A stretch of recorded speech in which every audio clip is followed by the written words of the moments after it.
Hi, my name is Denise Girl. I would be around my friends and it's like I was zoned out. I would be at work and I even remember once my manager even saying to me, you know, I need to stop taking drugs because my face literally I was like a zombie just walking around. And at that time I was about 17. And before that, it all started because when I was growing up, I started smoking. I was addicted to cigarettes. I was smoking I was taking drugs, I was drinking, I was going out raving, partying, really living that fast kind of young girl life. You know, I would be on the streets. I used to start trouble with people. I used to go into shops and steal. I used to go to the clothes shop and take their clothes. I used to go to people and take their phones. I used to just do so many ridiculous things, but at the time it wasn't affecting me. It was only as the more I started to do it, sneaking out the house, being disrespectful to my mother, not caring about what anybody has to say. It's my way or the highway. And that was my mentality that I had. So as I was saying before it didn't used to affect me. It was only as I was getting older that I started to feel void. Inside I was empty, I was lonely. I had so many friends surrounding me, but it was like I was by myself, you know, and I could never depend upon no one. Every problem that I went through, I'd store it up inside. I wasn't an open person. I didn't used to do anything and tell people how I was really feeling. I had a front on. I used to pretend that I was a confident person where I had low self-esteem. But because I was very proud, it came across like, oh, she knows everything. She's a confident and everything like that. I came across as I was hard, like I was untouchable, when deep down I was soft. I was very soft, very sensitive, very emotional. I had complexes within myself. I never used to think I was pretty. I used to, you know, I just didn't like myself as a person. So I'd have so many things. I used to have piercings in my face. I got a tattoo because it's just what everybody was doing. And it got to a point where I was just a copy and paste of every young girl at that age, 16, 15, just doing what people do, having the boyfriends and, you know, going through abusive relationships where we used to fight, physically fight, where I had my upstairs and downstairs coming and knocking on my door to see if I was okay. I just didn't know what to do until obviously I was invited to the church that I still attend now. And it took a while for me to open up, but as I started to open up and speak to the people that was there to speak with me, now my life is different. I no longer feel void, I'm no longer empty, I'm no longer lonely, I don't depend upon people. Whatever I have inside, I'm able to say openly without thinking about like what's other people gonna think about me. There's still things I'm still working with because obviously it's a daily battle and I'm never gonna be perfect, but I know that where I'm coming from to where I am now, it was only God that was able to do what He did for me.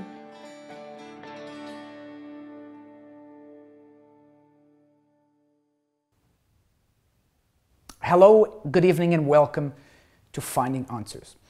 Tonight we have a very different program. We have a very serious program because we will have someone here with us who will be talking about domestic violence. And this is the topic of today, domestic violence. I was having a meeting today with our producer, Pastor Edward, and I was saying that, in my opinion, a man who hits a woman, a man who is violent towards a woman, has one definition. And that definition is, he's a coward. Yeah. Yeah. He's a coward. And some people might disagree with this, but that's the truth, because a man who is usually physically stronger than the woman, by rule of thumb, taking advantage of that strength to make a point is cowardice. Yes, it's a very, unfortunately, a very common problem we find today. Yeah. Maybe many times not addressed like on TV or the media, but we are here, you know, to talk about it today, to show that there's a way to overcome this. And of course, not putting a label on anyone, but evidently any man who would do that, he's acting like a coward. Yeah. And actually today, the story of today, the person who had the courage to come on the studio to talk about a story, because anyone that has gone through domestic violence, for them to talk about what they went through, it takes courage. It takes a lot of courage. And because her story is indeed very traumatic, it's indeed very problematic, we're not going to be able to reveal her identity. We're going to be hearing her story. We're going to be interviewing her, but you will only see her back. We won't be able to reveal who she is. But her story is indeed very, very impacting. I want to show you this video based on tonight's topic. We'll be right back. 1 woman in 4 and 1 man in 6 in the UK will be a victim of domestic violence during their lifetime. And 2 women a week are killed by a current or former male partner. Domestic violence is classified as any incident of threatening behaviour, violence or abuse between adults who are or have been in a relationship together, or between family members.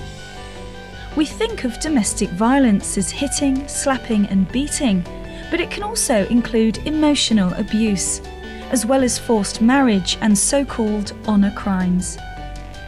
It's abuse if your partner or family member threatens you, shoves or pushes you, makes you fear for your physical safety, puts you down or attempts to undermine your self-esteem. They try to control you, for example by stopping you seeing your friends and family. They're jealous and possessive, such as being suspicious of your friendships and conversations, or they frighten you. So, why do people stay in abusive relationships? Whilst most victims of abusive partners do actually leave, a quarter remain. Because I love him is one of the most common reasons that people give to why they choose to stay. However, domestic violence not only harms the individuals in the relationship, but also all family members. Children believe that what they see at home is normal. If the home is safe and loving and has good boundaries, that becomes the norm. If violence is how people in the home solve problems, that becomes the model for how things should be done. If you decide to leave an abusive relationship, the first step is realizing that you are not alone and that it's not your fault.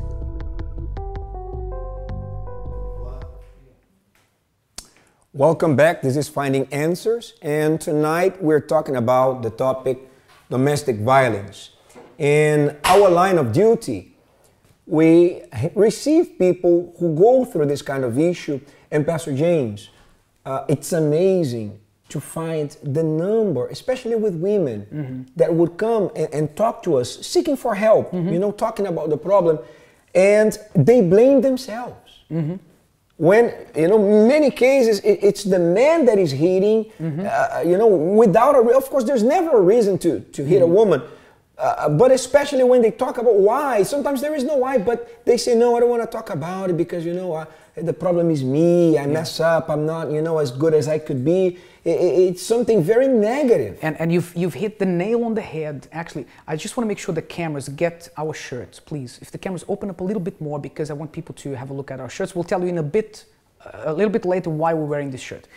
Now, you've hit the nail on the head, because we've had people here on the show before that have said, look, I was abused, I went through domestic violence, and sometimes, or actually most times, people say, I thought it was my fault because I thought I should have been a better wife, or I should have treated him better.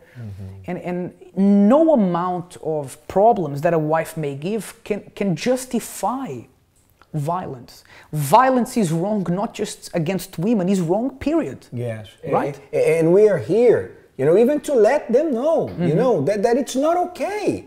You know, it's not something they have to put up with. It's not something acceptable. You know, anyone that is going through this should get help and know that the problem, you know, is not the person being hit or not being good enough. There's no excuse for this kind of abuse. And actually, you know, that the percentage of men who go through domestic violence is very small. And it's small because usually it's men who abuse women. But it has to be said that there are men who would never hit a woman, but have a woman who is violent, who has a violent nature. However, because she knows he will never hit her, she takes advantage and he starts to abuse him. Now, those cases are a minority, and perhaps they are also a minority because a man, because of their manly pride, will not come forward and say, my wife beats me. right? There's those 2 points, that it is less women who abuse men, who fight men, who are the perpetrators of the violence, fewer women, but also there are men who don't have the courage to report these things. Now, we know these are a minority, but it's also worth mentioning this. So tonight we're talking about domestic violence. Again, like I said, we will have someone here telling her story in just a moment, and telling you what she went through. Because of the nature of her story, you will not be able to see her face, but you will hear her amazing story. And after the break, I'm going to tell you why we are wearing this shirt today. I hope you can read it at home. It says, I'm wearing a shirt saying, well, you can read, right? And we're going to tell you after the break why we are wearing this shirt. We'll be right back.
They say that home is where the heart is, a place that should be filled with joy, security, happiness and memories. However, sometimes our own blood is the cause of most of our pain. Before you lose hope, try this. Every Thursday, come and pray for your family and receive the guidance and support that could help you all reconnect again. After all, no amount of success can compensate for a broken family.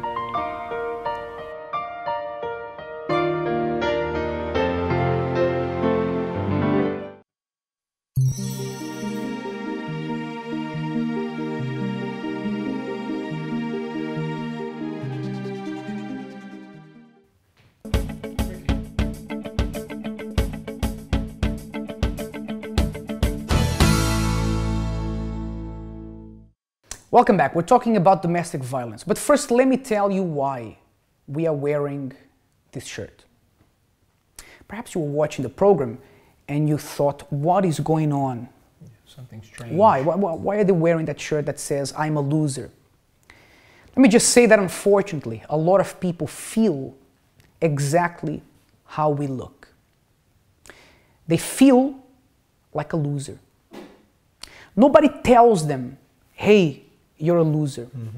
But perhaps you know that when people look at you, certain family members who expected more of you, who expected you to do great, who expected you to be successful, to be married by now, to have certain things, you know in the back of your mind that although your family love you, these people love you, maybe they look at you and in the back of their mind they think, this person is a loser because it should be so far ahead.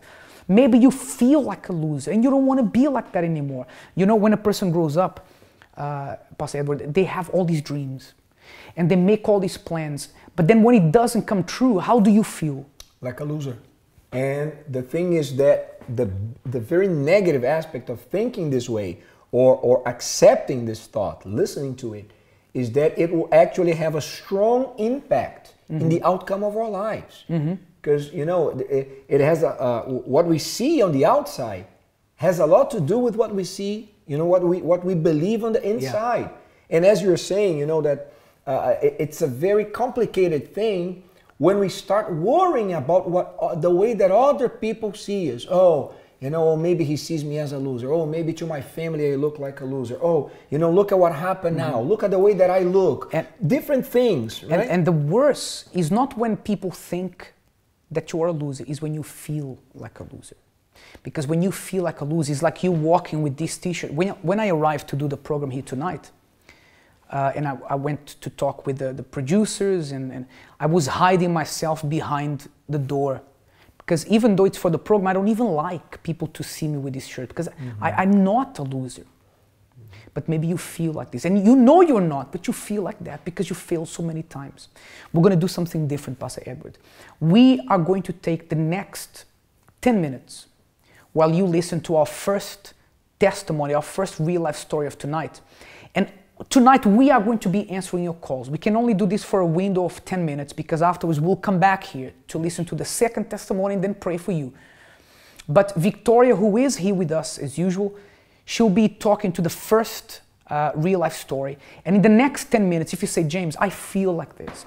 My whole life story has been your shirt that you're wearing today. And sorry to cut you off, maybe, Pastor James, even people that are not, I mean, on their professional career or in other aspects of life, they are overcomers. They're doing well, but still within, they feel this way. And some people succeed in some things, but they are losers in others. Yeah. But you say, James, I don't want to be a loser anymore. I want to turn my life around. I want to go from being a loser to being a winner. Then I want you to take the next 10 minutes. Just give us 1 second. When we play the jingle of the real life story, when that jingle plays, you can start calling because we'll be there to answer your calls for the next 10 minutes.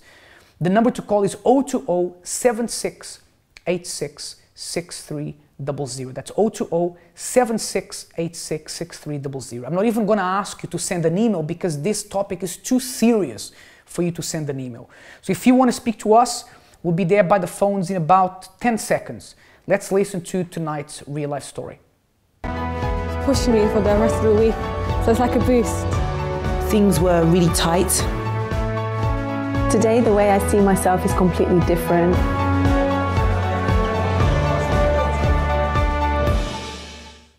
So tonight we do have a very special guest talking to us about a very difficult subject, and that is domestic violence. Good evening. Thank you so much for coming on the show. So if you'd like to tell us where the problems all began. Okay, the problem began when I was growing up as a child, and I felt, because my father didn't stay with us, didn't bring us up, I felt I lost out on that. So at the age of 14, I started having a boyfriend, and through him I felt loved. I felt like he was like a fatherly love, and eventually through that relationship I ended up getting pregnant and we got married. So how old were you when you got pregnant? I was 16. Okay, and did you get married at 16 as well? Yes, I did. Okay, and how did that relationship begin? Was it a happy relationship? At first it was happy. I was very happy because I was loved, and he was like a father figure to me, and everything went well. But as soon as we got married, I started seeing a different side of him.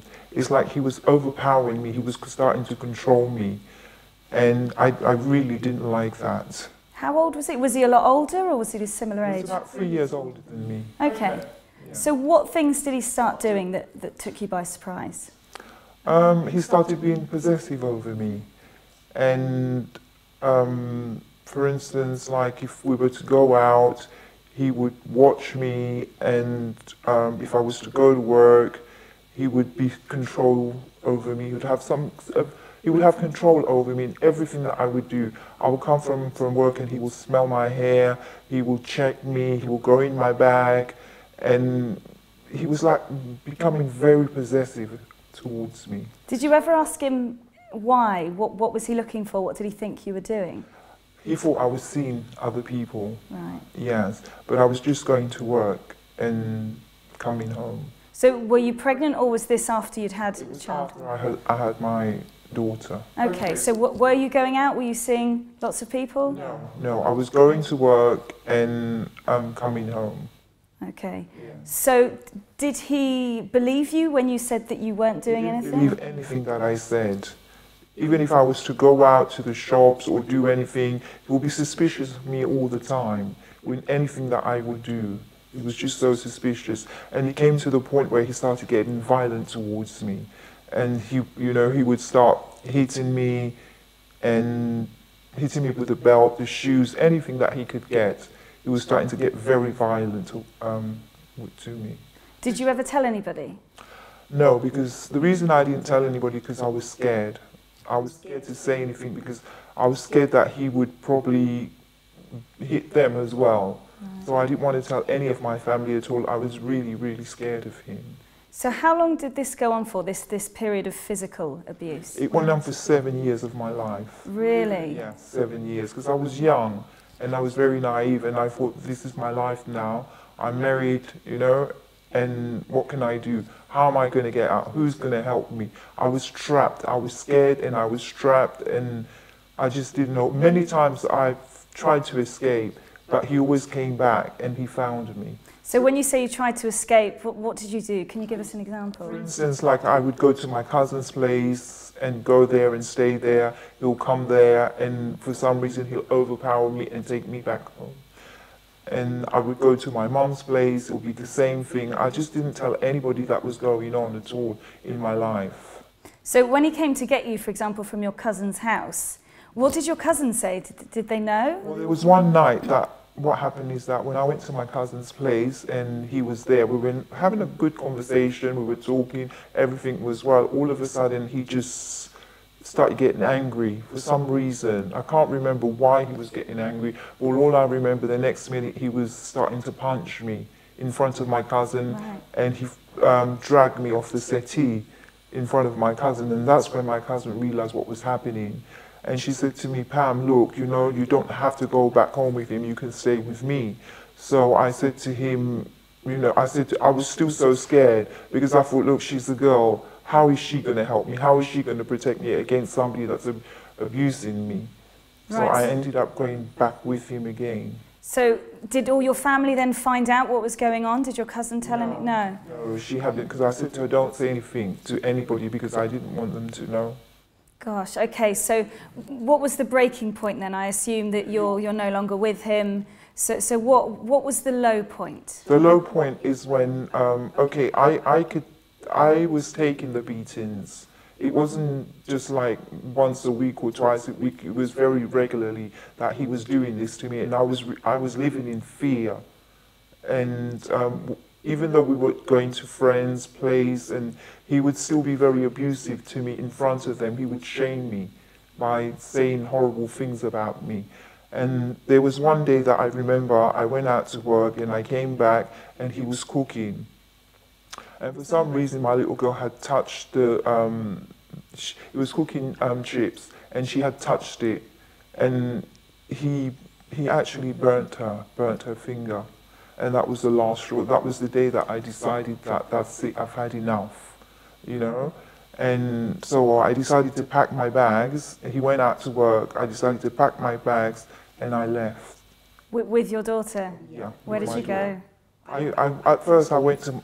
No, I remember I went to the council because I didn't know where to go. I knew if I had gone to my mom's, he would follow me there and he would find me. And they did help me. So I hid in the basement for about 8 months. Wow. Were you able to go to work or? I couldn't do nothing because I remember that time that he was looking for me everywhere. And even the schools, I had to take my daughter out of school, and he came and he was looking for me everywhere. The last thing that I heard that he was looking for me, he had a gun and he was coming after me. You must have been so scared. I was. I didn't go nowhere for 8 months. Wow. So what happened after the 8 months? After the 8 months, everything had cooled down a bit and I was able to get my strength back a bit. So I started going out a bit, but nowhere, like, just somewhere local. Yes, that's what I did. So how are you today? So what are the things that make you positive today? I'm positive today because I was able to come to, well, I found the UCKG church, and I was able to come and I was able to learn how to get my life together. And through that, I learned how to do certain chains of prayers, and I was counseled, and I received a lot of help. So how long did it take for you when you found the church to be happy and comfortable? Was it quite a short period of time, or did it take a long time? It took me a while because there was a lot of hurt inside of me, a lot of issues that I had that I just couldn't get over. But as time went by, I learned how to do the chains of prayer, and I was able to overcome all these issues that I had inside me. So we're talking weeks, months, years? Months. Yeah, it was months, yeah. Because there was still a lot inside of me that I had to overcome. Okay, have you forgiven him? Yes. Wow. Yes. Time heals, and it did. It healed, yeah, it did. Fantastic, So and you're all happy? the counseling I had, you know, in the church, the help, it did. Fantastic. Thank you so much for sharing your story with us. Now, if you would like to speak to Pastor James or Pastor Edward, then the number is 020 7686 6300, and we'll go to a break, and afterwards we'll meet our second testimony.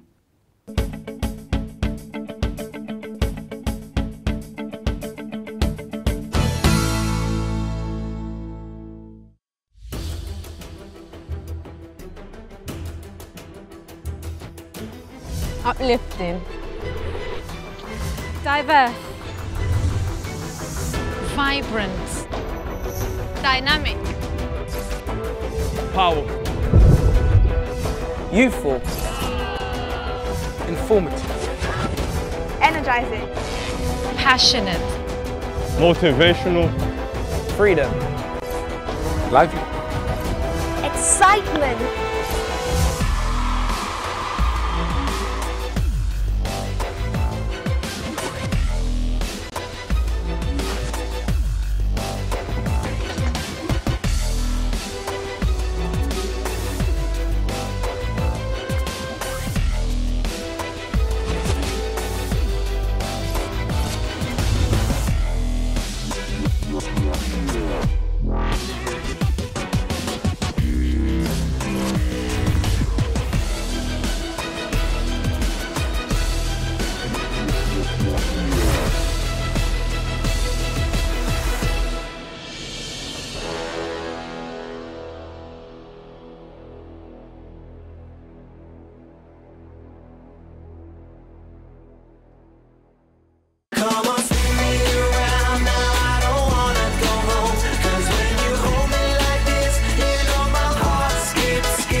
Forgiving the person who betrayed you can be tough, and it can almost always leave a scar. The scar that remains from an abusive past can affect your future in so many ways. There are various forms of abuse, the seen and the unseen. We understand your pain because we have been through it ourselves. If you or someone you know is a victim of any form of abuse, help is available. Rahab. Removing all hurt and abuse.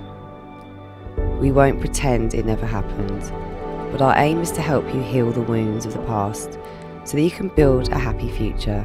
We'll listen, we'll advise, we'll be your shoulder to cry on. It's free, confidential, and we're just a phone call away. For more information, call 0207 686 6000 or visit our website uckg.org/Rahab.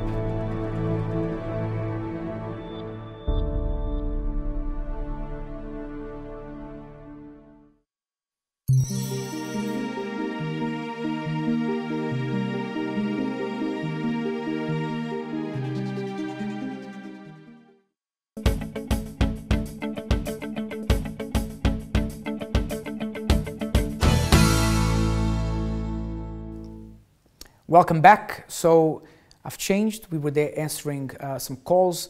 And if you want to get through and still speak to us, Pastor Edward is still there for a few more moments to speak to you. Should you want to receive some advice, some prayer, support, encouragement. And also if you resonate, your story resonates with what we were saying before, that you may feel like life is slipping through your hands and you've kept losing your battles, then get in touch. 020-7686-6300. Now I have another person here with me who'll be telling us her story. Her name is Rosa, Rose in English, right? Yeah. What is your story? How did you suffer domestic violence? What happened? It was like a dream who turns in a nightmare. I get to know my father's kids, and without knowing him very well, we decide to move in to a flat. It's back Was he in Portugal. Nice to you in the beginning? Yes, very nice. The first year, the relationship was very good until he slapped me for the first time. He slapped you? Yeah. When was it? Where were you when he slapped you the first time? At home. At home? All the aggressions, it was at home. So when he slapped you that first time, didn't you think, I need to get out of this? At the time, no. No, and then the sad thing was, he used to, the first slap, he said, oh, it was because you speak to me that way and I didn't like. It was an excuse to make me feel that it was my fault. Did you apologize to him? Yes, I did. He hit you and you apologized? Yes, because he said, this is the way that you spoke to me and I didn't like it, and and I apologized to him. And then, since then, every time he asked me something, or if I speak, it was a reason for him to beat me up. If I didn't speak, it was a reason for him to beat me up. So if you spoke or you didn't speak, he would beat you up? Yes. How many years did that go on? 16 years. 16 years? Yes. And my kids, they went through a lot because they were there since they are. My son, the first time he slapped me, my son was 1 year old. And then it's continued. The beginning, it was just a slap, then start punching. But he was very clever because he never punched me in the face. It was in my back, on my arms, or kick me. So that people wouldn't know? Yeah. And I was ashamed to tell anyone because I was living in Portugal, my family was there, and they never noticed. No one knew? Did anyone ever know? No. Why, Rose, why did you take that for 16 years? Why didn't you get out of that relationship? To be honest, I don't know. Also, it was the education that I had, because in my family there is this tradition, if you live with someone, is for life. Also, I used to think, if I leave him, my children will end up without the father. That it wasn't a good environment for the children. Okay. I want to stop you there just for a second because I want to speak to Victoria on this. Now, Victoria, it's very interesting that this man was so clever that even though he hit her, he got her to apologize for it. Yeah. And I mean, my immediate question when I hear stories like this is, why didn't you get out of that earlier? But I know this is my brain of a man thinking. That's the immediate thing anyone should have done. But why is it that women have this women who are being abused or being victims of domestic violence have this frame of mind that they should stick with the relationship? Why do you think? Well, there are two parts really that I'd like to talk about. The first one is about abusers. So some people think that domestic abuse could be some form of mental health issue. But the interesting part comes when you start to realise that it's very calculated. So they think about when they're going to hit you, that they don't do it in front of people, and like Rosa said, they don't do it in places that other people can see. Now, if somebody were to go out and just generally abuse everybody that they met, then that could be some form of personality disorder, so that they're not sure where the barriers are, they're just maybe very, very angry. But domestic violence is sinister in that it's really very calculated. Now, people who do commit domestic violence are often quite clever, so that means that they will often make the person think that it is their fault. So they'll hit them and like we just mentioned, they'll say that obviously that was your fault. But reasons, I've got a list of reasons why not only women but sometimes men can be abused as well, why they don't leave. Now we have reasons for staying are obviously fear of more violence. So you think, okay, I can run away, but imagine if they find me. And I think I've got the statistics are 2 women a week are killed by either a current or a former partner. Yeah. So it's quite scary. So that's one of the reasons. And something interesting, and the reason why I was saying earlier that a man who hits a woman is a coward is because the majority of these men do not hit other men, don't fight other men, they fight women. Because they know that women will not fight back. And if they do, they are easy targets. So that's why a man who hits a woman is a coward. And that's the truth. And I'm sorry I'm being very blunt, but this is my opinion on this. And you Rosa, you suffered with this for 16 years. 16 years. How were those 16 years for you? It was very hard, and today I feel sorry for my children because I should left the house early because I had conditions. It wasn't, I am not working. I was working and I have the conditions to go and find a place to live with my children. They'll be in a better environment. And even for me, because my self-esteem was so low. There was times that I would drop my children at school and I come home. I didn't have any desire to do anything. It was just crying and crying. I was feeling sorry for myself. But I didn't have the strength to go and talk to family or go to the authorities or found a place to go and do something. Now, when you first came to the church, you had suffered years of abuse. Was it difficult overcoming those scars that you had inside of your heart, inside of you, that trauma of what you went through? Was that a difficult thing to do?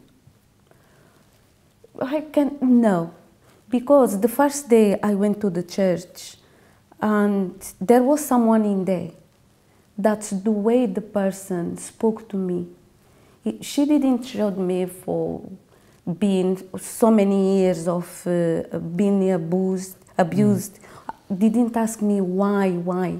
She just let me talk and I was able to put everything because the person gave me the trust that I could have trust her. But after that, looking back, sometimes I used to ask me why I went through that when I could ask for help.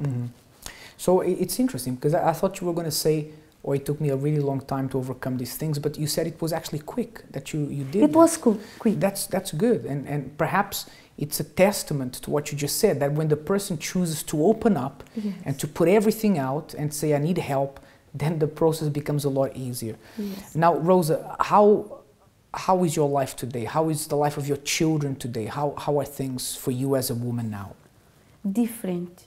It's totally different because I was able, after I started attending to the church, my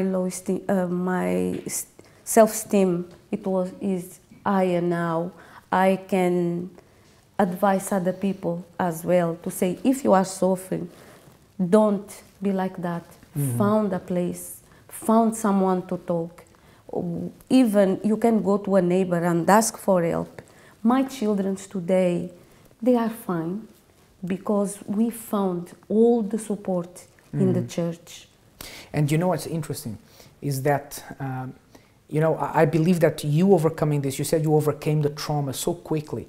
It wasn't just because you opened up, it was because of faith, because of God. Because how many people open up all their lives after they leave an abusive relationship and they still haven't overcome the trauma.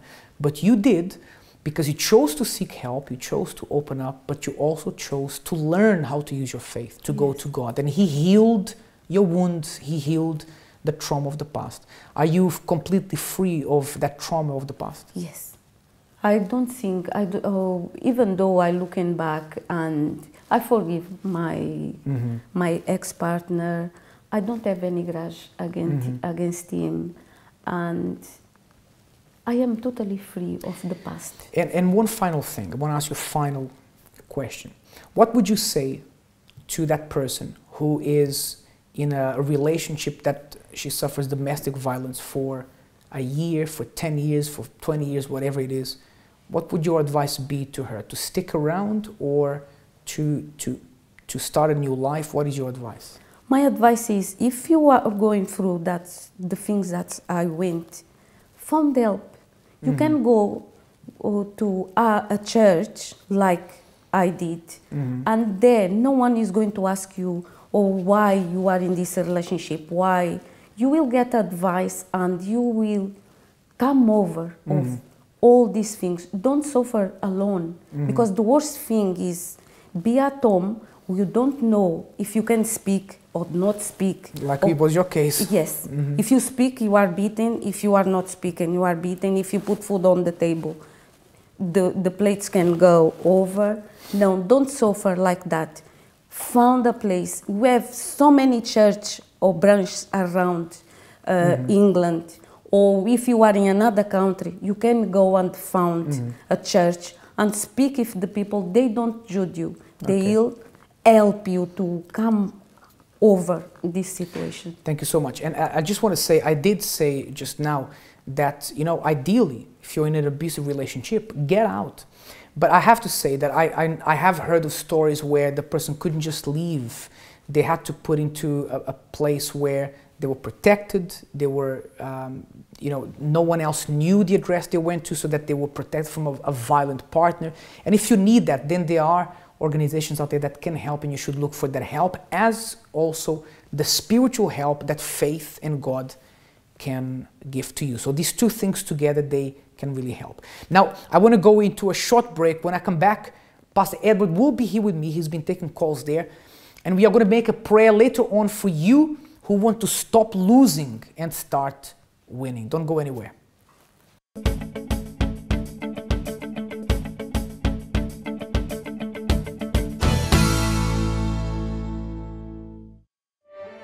The UCKG Helpline Call Centre is open 24 hours a day, every day of the week, all year round.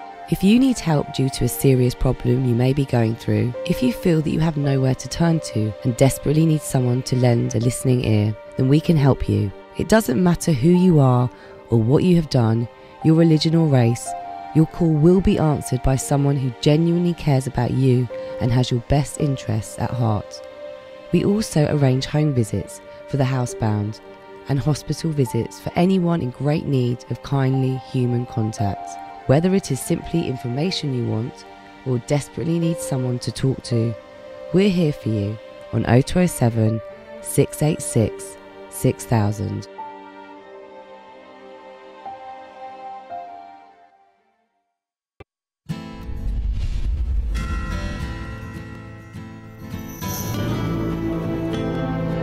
As a man, I understand the struggles men like me go through. They need to be strong always and not to show any weakness, even though it's there. To be a leader to our family, to our wife and kids, when we really wish someone else would show us the way. To choose what is right in a world of wrongs. To to admit to our mistakes when our egos don't want us to be exposed. To learn to be a man when we're still only a boy inside. Being a man is not easy. But hard is also a part of being a man. We don't like anything easy. We want challenges. We want to prove that we can do it. That we are bigger than the problems staring us in the face. That's why we go to the moon, we climb the Everest, we sail around the world, and build fast cars. We like the feeling of accomplishment. And please don't ever tell us it can't be done. We will die trying. Being a man is not easy, but we wouldn't have it any other way. And yet, the true conquest of a man is not measured by his money, power, or fame. His greatest achievement is to overcome himself.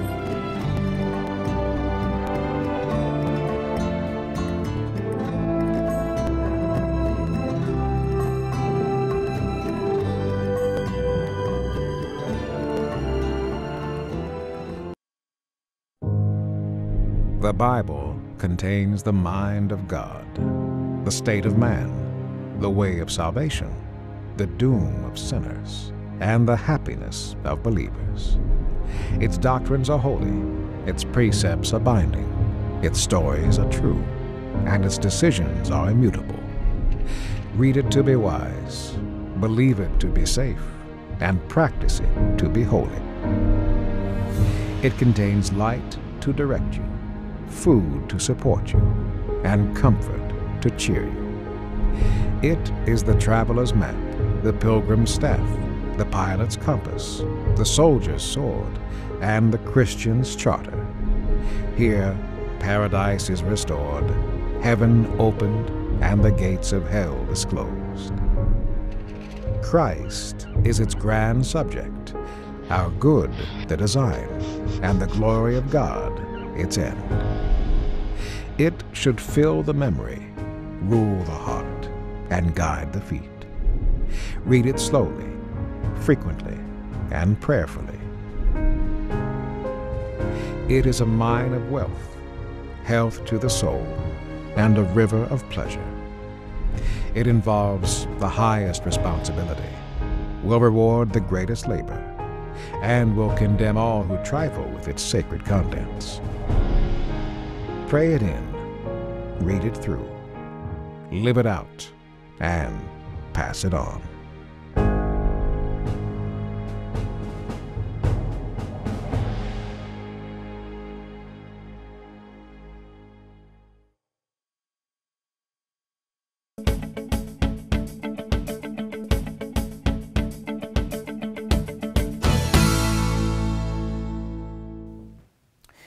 Welcome back. We were talking earlier about the person who feels that they're a loser. But here's the thing about the team who always loses. When there's a team who keeps losing again and again, the thing is that when they win, everybody notices, right? So here's the thing, even if you've been considered a loser by others or even by yourself, when you start winning, everybody's going to stop to take notice, including yourself, including the people around you who love you, and even those who don't, right? So every loser can become a winner, and that's the great thing. You don't have to resign to being a loser for the rest of your life. And you know, the thing about being a winner is that it's not that you have to always win, right? Mm-hmm. But also, you know, how you take your losses, you know, mm-hmm. and you can, you know, okay, I lost, what can I do about it? And transform that, convert that into a victory. You just have to win the most important battles, mm-hmm. not all of them. Exactly. That's a very important point because we can't always win, right? Not everybody wins all the time. You win, as I say, you win some, you lose some. Hopefully, not hopefully, but when you live by faith, you win most, right? You may lose a battle. Let me tell you, when you live by faith, even the battles you lose end up working on your favor in the long run. So what I want to tell you tonight is that it's never too late to turn things around. It's never too late to be happy. It's never too late to break a curse. It's never too late to get things right.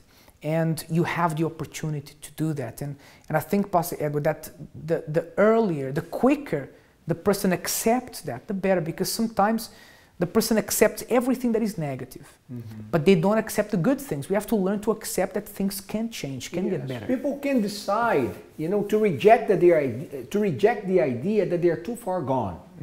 There's no such thing. You know, we can start changing today. Even studies show that anyone that wants to decide, for instance, or even on the physical, you know, level, if they want to be healthier today, the body will respond. It doesn't matter how bad, you know, the diet was, or you know, not having any physical activity. If someone decides to start, you know, getting healthier today, the body will support that decision. Imagine the spirit. The body always reacts to the decision, and faith reacts to our decision as well. Unfortunately, we cannot get the two people who were giving the testimonies tonight to be here in the prayer, because one of them we will not be revealing their identity. But Rosa, who was here with us just a few moments ago, she will be joining us now for the prayer. I'd like to ask you, if you want to have the strength to turn your life from losing to winning, prepare your glass with water. We're going to talk to God right now. Prepare now for the moment of prayer.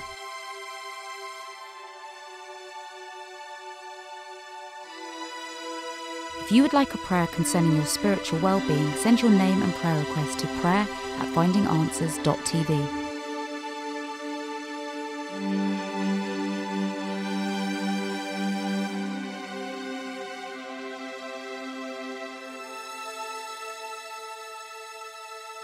My Lord and my Father, although we don't have a lot of time left, but just like that man said to you, we say right now, just send one word, my Lord, one word. Because one word from you is enough to raise the dead. One word from you is enough to break the curse. One word from you is enough to make all the things that have been broken and wrong to become right.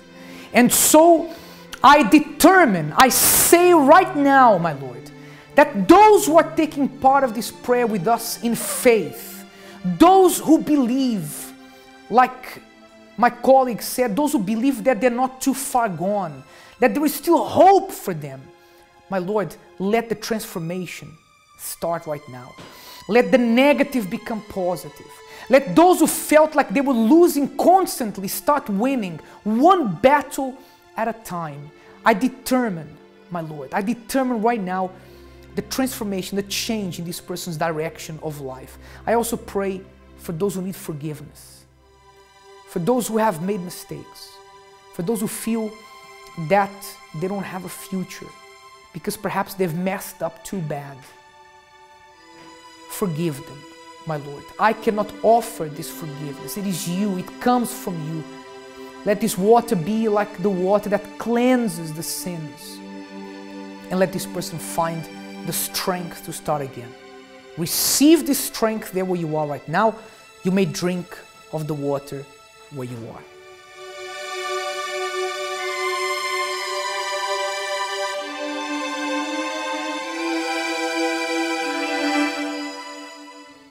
I want to thank you for having been with us in this program, and we'll be back with you again tomorrow.